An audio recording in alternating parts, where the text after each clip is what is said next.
Welcome to study cloud. मैं युवराज आप सभी का चैनल पर स्वागत करता हूं। दोस्तों, आजकल आप टीवी चैनल पर या फिर न्यूज़ अखबारों में कई बार जीडीपी, जीएनपी, नेशनल इनकम इनके बारे में सुनते होंगे या फिर पढ़ते होंगे। लेकिन क्या आपको इसका मतलब पता है? अब फिलहाल कोविड की वजह से कई बार सुनते होंगे कि इंडिया का जीडीपी घट रहा है या फिर चाइना की इनकम दुनिया में सबसे ज़्यादा बढ़ गई है, या फिर वर्ल्ड बैंक ने किसी देश को उसके जीडीपी के हिसाब से 40% या फिर 20% लोन दिया है। मैं विश्वास से कहता हूँ कि आपने सुना और पढ़ा तो ज़रूर होगा। तो दोस्तों, आज हम इसी टॉपिक पर चर्चा करेंगे। जीडीपी क्या होती है, जीडीपी का अपने ऊपर क्या असर होता है, जीडीपी का इम्पोर्टेंस क्या है, जीडीपी कैसे गिनते हैं, इन सभी चीज़ों पर आज हम गौर करेंगे। वीडियो को शुरू करने से पहले यदि आप चैनल पर नए हो तो चैनल को सब्सक्राइब कीजिए और वीडियो को अंत तक ज़रूर देखिए। तो चलो देखते हैं, व्हाट इज़ जीडीपी। जीडीपी का मतलब ग्रॉस डोमेस्टिक प्रोडक्ट। स्क्रीन पर देखिए, द इकोनॉमिक टाइम्स का एक आर्टिकल है जिसमें जीडीपी की डिफिनेशन दी है। मैं उसको पढ़ता हूँ और फिर एक्सप्लेन करूँगा। GDP is the final value of the goods and services produced within the geographical boundaries of a country during a specified period of time, normally a year। और आगे दिया है, GDP growth rate is an important indicator of the economic performance of a country। तो इनका कहना है कि किसी देश के जोग्राफिकल बाउंड्रीज के अंदर जो कुछ प्रोड्यूस होगा तो उसका जो मूल्य है उस वर्ष के लिए वो जीडीपी होगी। तो चलिए मैं आपको आसान भाषा में समझाता हूँ। स्क्रीन पर गौर से देखिए, ये अपना प्यारा भारत है और मान के चलिए कि अपने देश में केवल एक ही फैक्ट्री है और उस फैक्ट्री में मर्सिडीज़ कार बनती है जो कि इंडिया के जोग्राफिकल बाउंड्रीज में ही आती है। तो उस फैक्ट्री में जो कुछ एक वर्ष के कालावधि में जो कुछ प्रोड्यूस होगा और उस एक वर्ष के कालावधि में उस फैक्ट्री से अपने देश भारत को जो कुछ इनकम होगा तो उसे हम जीडीपी कहेंगे। तो जो डिफिनीशन है उसके हिसाब से आपको मैंने ये उदाहरण दिया है कि यदि किसी देश के जोग्राफिकल बाउंड्रीज के अंदर एक पर्टिकुलर वर्ष के लिए जो कुछ प्रोड्यूस होगा और जो कुछ प्रोड्यूस होगा उसकी जो फाइनल वैल्यू होगी, जो मूल्य होगा, उसको हम जीडीपी कहते हैं। दोस्तों, इसमें ही मैं आपको एक सवाल पूछता हूँ। यदि कोई जर्मनी की फैक्ट्री है इंडिया में, तो जो कुछ उस फैक्ट्री में बनेगा क्या हम उसे इंडिया के जीडीपी में गिनेंगे? मैं फिर से सवाल को रिपीट करता हूँ। यदि कोई जर्मनी की फैक्ट्री है इंडिया में, तो जो कुछ उस फैक्ट्री में बनेगा क्या हम उसे इंडिया के जीडीपी में गिनेंगे? मैं आपसे निवेदन करूंगा कि वीडियो को पॉज करें और फिर इस सवाल का जवाब कमेंट्स में दें। तो चलो मैं आपको इसका जवाब देता हूं। तो इस सवाल का आंसर है जी हाँ। उस जर्मनी की फैक्ट्री जो कि इंडिया में है, उस जर्मनी की फैक्ट्री में जो कुछ बनेगा एक वर्ष के कालावधि में वो इंडिया के जीडीपी में गिना जाएगा। तो वो कैसे? तो चलिए देखते हैं। जवाब बहुत आसान है।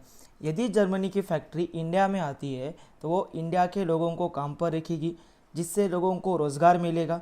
रोज़गार मिलेगा तो हर किसी की इनकम बढ़ेगी, तो इनकम बढ़ेगी तो वो टैक्स भी भरेगा जो कि इंडिया के जीडीपी ही जाएगा। इतना ही नहीं, तो वो फैक्ट्री ट्रांसपोर्ट बढ़ाएगी। ट्रांसपोर्ट बढ़ने से इंपोर्ट एक्सपोर्ट ट्रेड बढ़ेगा और इन सभी चीज़ों से जीडीपी की ग्रोथ होगी। ऐसे ही यदि भारत की कोई कंपनी और फैक्ट्री अन्य देश में होगी तो वो भी उस देश के जीडीपी में कंट्रीब्यूट करेगी। यहाँ फैक्ट्री का मैंने एक उदाहरण दिया है। केवल फैक्ट्रीज और इंडस्ट्रीज से ही जीडीपी की ग्रोथ नहीं होती, उसके अलावा भी कई सेक्टर है जैसे एग्रीकल्चर, फिशरीज़, माइनिंग, ट्रांसपोर्ट है, कम्युनिकेशन है। और यदि आप कोई होममेड हैंडमेड चीज़ें भी बनाते होंगे और उसे बेचते होंगे तो वो भी जीडीपी में ही गिना जाता है। चलो आगे चलते हैं। How GDP growth rate measure. GDP की ग्रोथ कैसे मेजर करते हैं? मैं आपको एक उदाहरण देता हूँ। मान लीजिए कि 2020 एक बेस ईयर है। बेस ईयर का मतलब जिस ईयर के रिस्पेक्टिव में हमें जीडीपी मेजर करनी है। तो हमारा बेस ईयर 2020 है और 2020 में यदि भारत की जीडीपी ₹100 थी और इस साल मतलब 2021 में भारत की जीडीपी ₹110 है। आप मानकर चलिए, क्योंकि रियलिटी में जीडीपी बिलियंस ट्रिलियंस में होती है। मैं केवल आपको आसानी से समझ आए इसलिए बता रहा हूँ। तो 2020 में जीडीपी थी ₹100 और 2021 में जीडीपी है ₹110। तो बेस ईयर के रिस्पेक्टिव में इंडिया की जीडीपी ₹10 से बढ़ चुकी है। तो इसका मतलब भारत की जीडीपी 10% ग्रो कर चुकी है। और यदि ₹10 से घट जाती तो भारत की जीडीपी ₹10 से घट चुकी होती। तो इसी हिसाब से जीडीपी का ग्रोथ रेट मेजर किया जाता है। आप आजकल टीवी या फिर अखबार में पढ़ते होंगे कि इंडिया की जीडीपी ग्रो कर रही है या फिर घट चुकी है। तो जो कुछ होता है वो इसी हिसाब से मेजर किया जाता है, सिर्फ वो बिलियंस ट्रिलियंस में होता है। मैंने आपको आसान भाषा में समझाया। चलो आगे चलते हैं। जीडीपी के घटने से या फिर बढ़ने से आपके ऊपर क्या असर होता है? हर किसी के मन में ये सवाल आया होगा। हम इस सवाल को दो हिस्सों में डिवाइड करते हैं। एक, what if GDP grow and what if GDP falls. तो यदि जीडीपी बढ़ता है, इसका मतलब देश की अर्थव्यवस्था अच्छी तरह से चल रही है, लोगों को रोज़गार मिल रहा है, उनकी लाइफस्टाइल सुधर रही है, देश में प्रोडक्शन बढ़ चुका है, कुल मिला के देश डेवलप या देश का विकास हो रहा है। और यदि जीडीपी घटता है, इसका मतलब देश की अर्थव्यवस्था बुरी हालात में है, देश में महंगाई बढ़ चुकी है, देश में कई फैक्ट्रीज बंद हो रही है, लोगों को रोज़गार नहीं मिल रहा, देश की डेवलपमेंट रुक चुकी है और देश का विकास घट रहा है। आप सभी को पता है कोविड-19 की वजह से इंडिया की जीडीपी बहुत ज़्यादा घट चुकी है। कई फैक्ट्रीज बंद होने पर आई है, लोगों को रोज़गार नहीं मिल रहा, अभी तक देश में पूरी तरह से लॉकडाउन ख़त्म नहीं हुआ है और इन सभी चीज़ों का इंडिया के जीडीपी पर असर होता है। इंटरनेशनल मॉनेटरी फंड IMF का दावा है कि 2021 में इंडिया की जीडीपी 12% बढ़ेगी और हम भी आशा करते हैं इंडिया की जीडीपी फिर से ग्रो करने लगे। आज के लिए इतना ही। जीएनपी, एनएनपी और एनडीपी नेक्स्ट वीडियो में देखेंगे। तब तक के लिए अपना ख्याल रखिए, मास्क पहनिए और सोशल डिस्टेंसिंग के नियम ज़रूर फॉलो करें।